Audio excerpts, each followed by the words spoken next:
ځکه ناراضي اشنا زما په مراست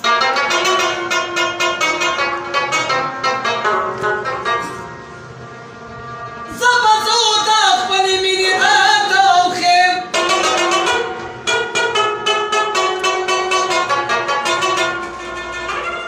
صبر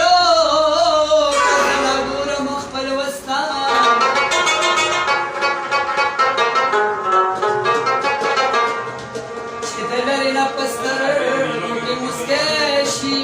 زمانه ये सादा मगा तरा बदल लबास सोक में दजाम मलगिरी सोक में दा गजल मलगिरी सोक में दजाम मलगिरी सोक में दा गजल زما پد خاک بلا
हाला